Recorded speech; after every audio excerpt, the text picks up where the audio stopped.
میرا سوال یہ تھا کہ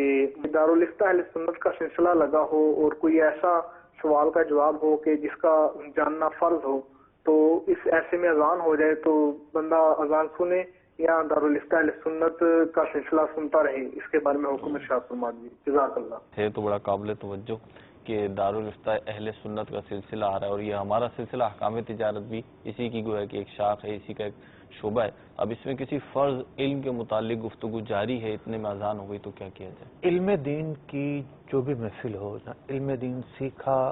اور سکھایا جا رہا ہو، قطع نظر اس کے کہ وہاں آداب پر گفتگو ہو رہی ہو، مستحبات پر گفتگو ہو رہی ہو، اخلاقیات پر گفتگو ہو رہی ہو، یا فرض علوم پر گفتگو ہو رہی ہو، ضروری نہیں کہ فرض علوم پر ہی گفتگو ہو، علم دین سیکھنے اور سکھانے کی کوئی بھی نشست ہو، ٹھیک، تمام کا حکم ایک ہی ہے۔ ٹھیک، وہ یہ ہے کہ اگر علم دین سیکھنے اور سکھانے کے دوران آذان ہو جاتی ہے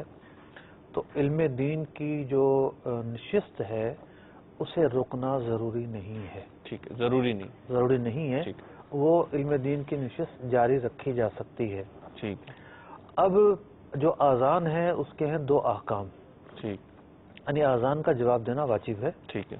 لیکن زبان سے دینا واجب نہیں ہے، کسی بھی صورت میں واجب نہیں ہے، ٹھیک، بلکہ آذان کے بعد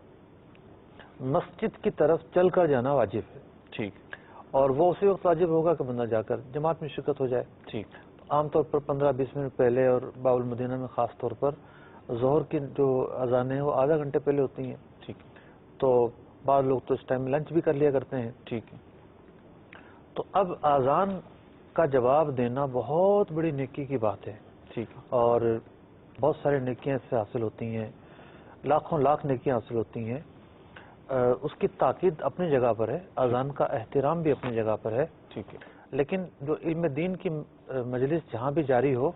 اسے بلا تعطل جاری رکھا جا سکتا ہے۔ ٹھیک ہے۔ تو یہ جو اذان کے جواب کی آپ نے کیفیت بیان کری، یعنی اگر کوئی شخص جماعت سے نماز پڑھتا ہے اسے بھی